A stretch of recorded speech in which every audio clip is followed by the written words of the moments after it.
Atlanta was alive with noise that wasn't music, wasn't parties, wasn't even the hum of its usual nightlife.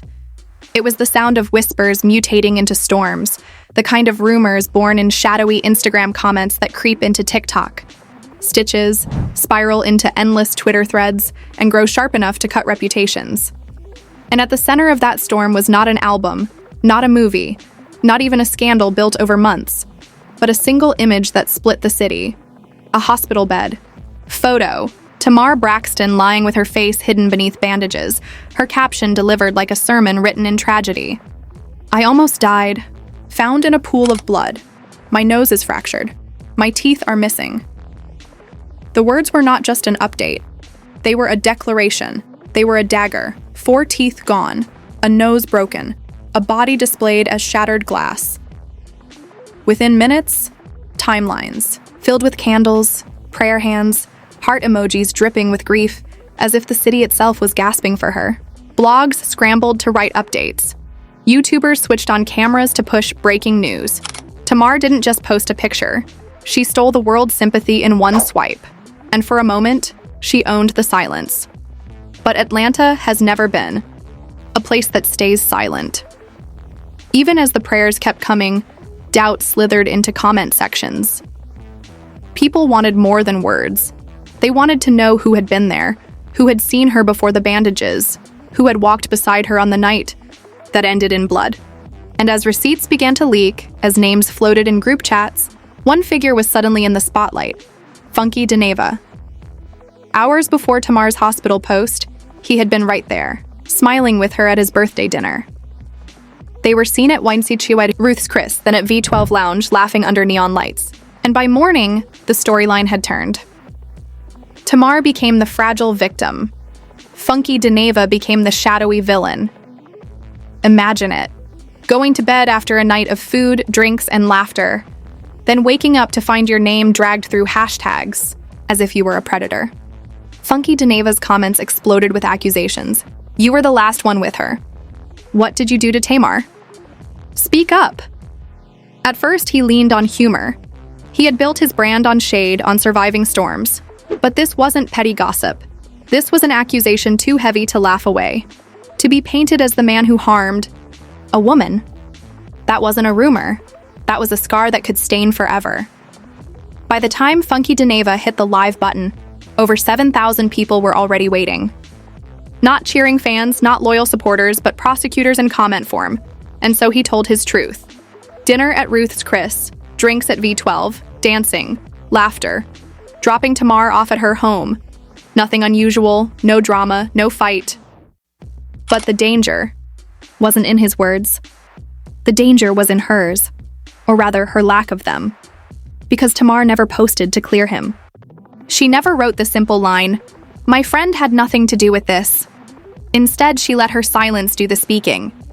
And in that silence, Funky Dineva was left to burn alive. And Tamar didn't just stay quiet. She turned silence into theater. She teased cryptic captions. I can't wait to tell y'all. She dangled mystery like bait. Fans thought she was building toward a confession, toward naming the person who had harmed her. But when her reveal finally came, it wasn't an abuser. It wasn't closure. It wasn't healing. It was a rollout, a music video, a polished EP. And stepping beside her in the glossy imagery was Mendeecees Harris. That was the moment sympathy, curdled into suspicion. Tamar, who just days earlier claimed to have almost died, was now smiling in visuals with a man already infamous for scandal. Mendeecees Harris, whose marriage to Yandy Smith was already drowning in cheating rumors, stood center stage in Tamar's project. Why him? Why then? The answer was obvious. Controversy sells. And Tamar had turned blood into branding. For Funky Dineva, that was the breaking point. He had waited. He had been patient. He believed loyalty would eventually surface. But the rollout proved the opposite. He wasn't a friend, he was a pawn. On his second live, his words weren't casual anymore. They were flames.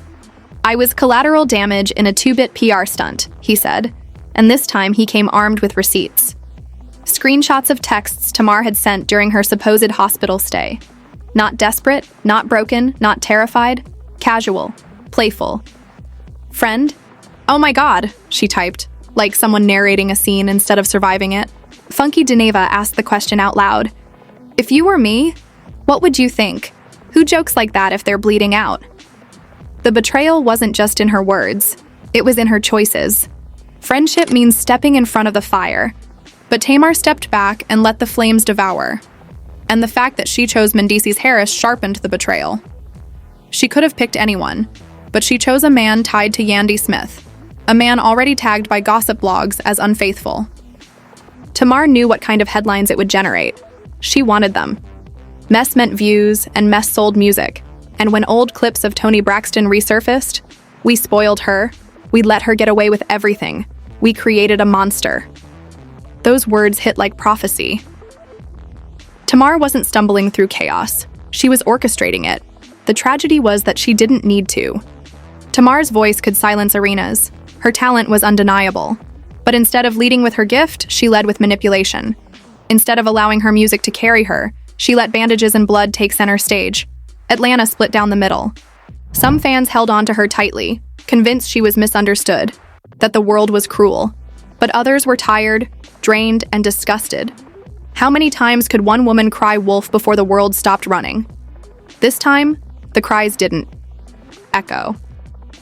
They ricocheted, hitting Tamar's own credibility. When Funky Dineva went live again, his tone was different. No patience, just sadness turned into fire. This woman was supposed to be my friend, he said. And she sat back and let me be eaten alive while she smiled for a rollout.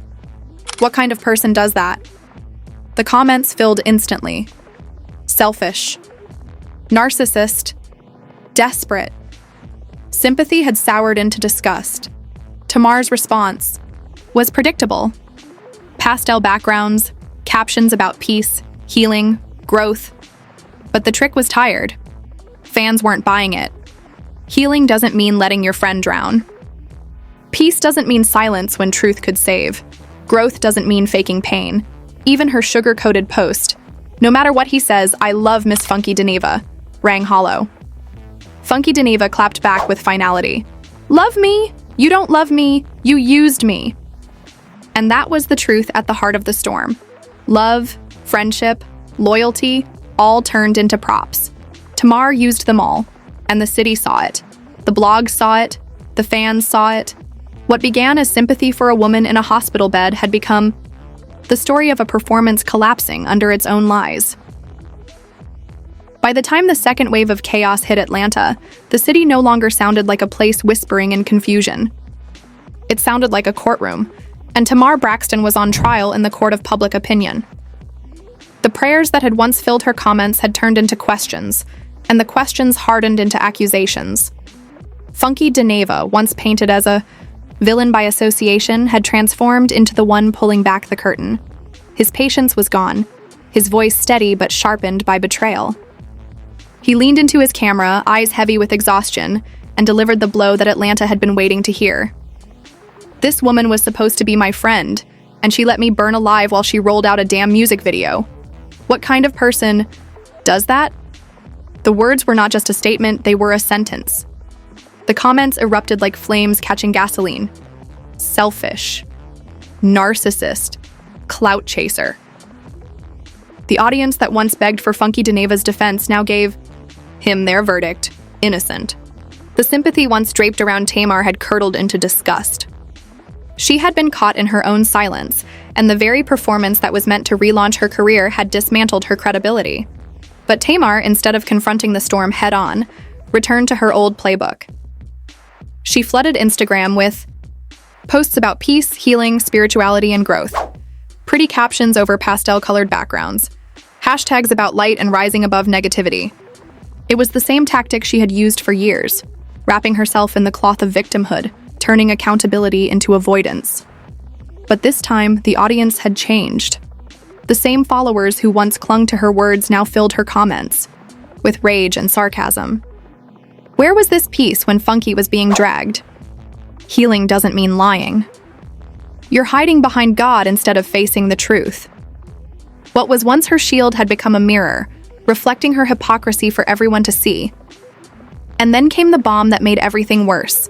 The unveiling of Mendeecees Harris as the co-star of her project Heartbreak Retrograde. The glossy visuals showed Tamar and Mendeecees together, their faces pressed into the spotlight like some scandalous duo. The Weinstein timing was too perfect, too calculated. Just days after claiming she had nearly died, Tamar reemerged not with an apology or clarification, but with a married man already drowning in rumors of infidelity. The optics were nuclear. Yandy Smith, who had been silently holding together the remains of her marriage, was suddenly dragged into a storm she hadn't signed up for. Her page was bombarded. How do you feel about Tamar and your husband? Why is Mendeecees in her video? Are you okay with this? Every post, even the ones unrelated to the mess, was dissected for hidden meaning. Some fans begged her to leave, others mocked her for staying. But no matter what she did, Yandy had been unwillingly cast in Tamar's performance. Mendeecees, for his part, stayed silent. But silence is never neutral in scandals like this. His quietness only made him look complicit. Did he know what Tamar was planning? Was he part of the stunt? Was he just another pawn in her strategy? The questions multiplied by the hour, and every lack of response made the speculation worse. Tamar thought she was creating intrigue. Instead, she was pouring gasoline on suspicion. For Funky Dineva, this was vindication. Everything he had claimed. In his fiery live now looked undeniable. His warnings that he had been used, that the hospital photo was a setup, that Tamar's silence was strategic, suddenly carried the weight of proof. He didn't even need to convince anyone anymore. The rollout itself was evidence. The same bloggers who had rushed to defend Tamar days earlier began uploading exposés on her manipulation. YouTubers stitched her hospital post beside her music teaser, mocking the hypocrisy in plain sight. TikTokers reenacted her hospital story with parody bandages, treating it like bad acting. The sympathy she once commanded was gone. And in the background, the Braxton family's old warnings returned like haunting echoes. Old clips of Tamar Braxton resurfaced everywhere, her voice crisp and prophetic. We spoiled her. We let her get away with everything. We created a monster. For years, people had brushed those words off as sibling shade. But now, in the wake of the hospital stunt, they sounded like prophecy fulfilled. Tamar wasn't the tragic heroine. She was the manipulator who thrived on chaos. The saddest part was that she didn't need to do any of it. Tamar's voice could fill arenas. Her talent was powerful enough to earn headlines on its own. But instead of letting her gift lead, she chose to let pain and betrayal do the talking. She wrapped herself in bandages not for healing, but for marketing. She sacrificed her friend's reputation, not for survival, but for promotion. The culture began to ask harder questions. If Tamar could fake tragedy for clout, what else had she faked? What other storylines had she bent into performance? How many friendships had she burned for attention? And how many people had she dragged into the spotlight against their will? Now, the blogs that once hyped her were turning. They uploaded compilations of her contradictions, her patterns, her history of playing the victim. They dug up old interviews where she had blurred the lines between truth and theatrics. Fans who once defended her admitted they were tired. We're too old for this. Too much drama. We can't keep defending her. The sympathy that had been her foundation crumbled into exhaustion. Meanwhile, Funky Dineva leaned into his live streams with new authority. He no longer sounded defensive. He sounded like a man with receipts. He replayed the timeline, the dinner, the lounge, the hospital post, the cryptic captions, the rollout reveal. He laid it all out like a prosecutor, and then he dropped the line that became the gavel. This wasn't survival, this was performance. The comments exploded with agreement. We believe you. She's exposed. She used you. It wasn't just about defending himself anymore. It was about redefining Tamar's image. He had gone from accused to accuser, from villain to truth-teller. And the city of Atlanta, with the internet as its jury, was ready to listen. Tamar, for her part, clung to the same cycle of deflection. More posts about love, about light, about peace. But each one felt hollower than the last. Her audience no longer saw spirituality. They saw calculation. They no longer saw wisdom. They saw avoidance. Every pastel-colored quote was shredded in her comments. Healing doesn't mean lying. Peace doesn't mean hiding. Growth doesn't mean fake blood. What she once used as shields had now turned into weapons against her. The fallout spread wider than even she could have imagined. Mendeecees, once merely the subject of cheating rumors, now had his name cemented as part of a staged scandal. His silence looked like consent. Yandy, who had not asked for any of this, was suddenly painted as a humiliated wife, her marriage dissected in real time by strangers. Even Tony and her sisters were pulled into the fire, their old warnings replayed in viral TikToks, framed as proof that they had seen the monster long before the public did. That was the cruelty of it all. It wasn't just that Tamar may have lied about blood and teeth. It was that she built her comeback on collateral damage. She used Funky Dineva's pain, Mendeecees' marriage, and Yandy's dignity as props in her story. And that betrayal hit the culture harder than any staged photo could. By now, reaction videos across YouTube and TikTok mocked her EP rollout as a joke. Streams that should have been rising were flatlining, and the audience that once bought into her pain had replaced it with popcorn. They weren't listening to her music anymore. They were watching her downfall. And still, the most haunting part wasn't the scandal itself. It was the cliffhanger left behind. If Tamar could fake this, what else had she faked before? What other tears had been performances? What other friendships had been sacrificed for clout? And how many people would she burn before she finally stood alone? By the end of the second week, it wasn't about whether Tamar Braxton would recover. It was about whether she even could. Because talent wins you applause, but credibility keeps it. And credibility, once shattered, rarely rebuilds. By the final week, Atlanta no longer felt like a city caught in gossip. It felt like a trial, and every timeline was the jury box. Tamar Braxton's hospital post was no longer being replayed with sympathy. It was being dissected as evidence of manipulation. Funky Dineva, once dragged through the mud, had transformed into the one holding court. His final live wasn't laughter mixed with shade. It was testimony. He pulled receipts, he replayed the timeline, and he connected every dot with surgical precision. The dinner, the lounge, the hospital bed photo, the cryptic captions, the rollout with Mendeecees Harris. And then he delivered the verdict with a single line. This wasn't survival. This was performance. The words hit like a gavel. In the comments, thousands of viewers echoed the sentiment. We believe you. She's exposed. She used you.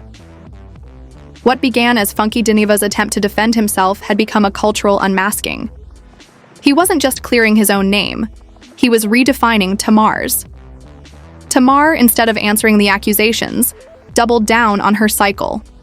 More posts about peace. More captions about choosing love.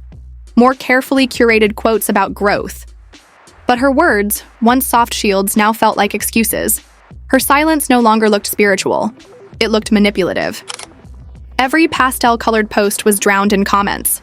Healing doesn't mean lying. Peace doesn't mean silence when your friend is bleeding. Growth doesn't mean faking blood. The very language she once used to protect herself had turned into mirrors reflecting her hypocrisy, and the damage didn't stop with her. Mendeecees Harris, who had already been battling whispers of infidelity, now found himself cemented as part of Tamar's staged storm.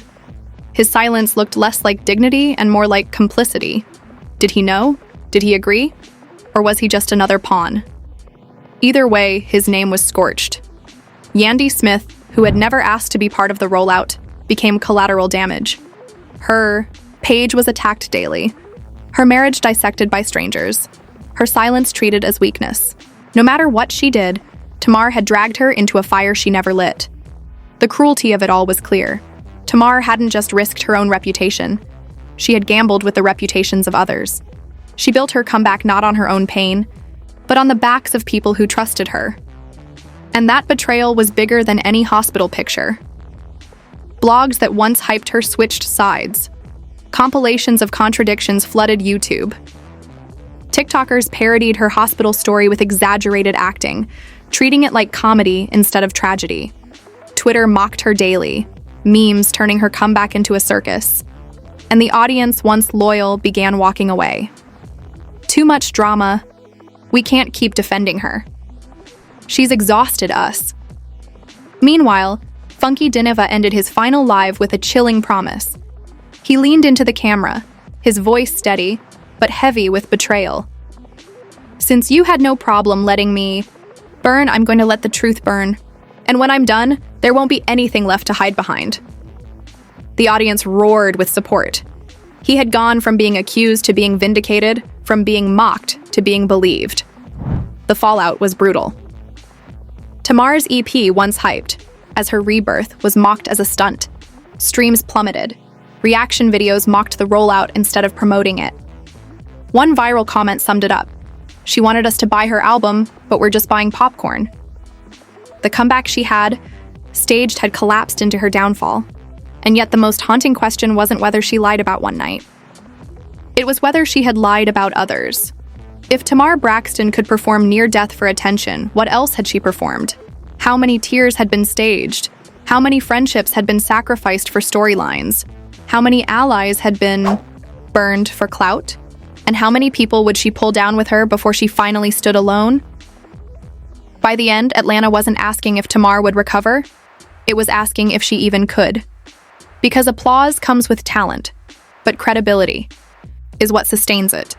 And credibility, once shattered, doesn't come back. Tamar still had her voice. She still had her gift. But the world no longer trusted her story. And without trust, even the loudest voice begins to sound like noise. So the curtain fell not with triumph, not with clarity, not with healing, but with doubt. A city looked at her and asked the simplest, harshest question. Was this the moment Tamar Braxton's reputation finally ran out of second chances?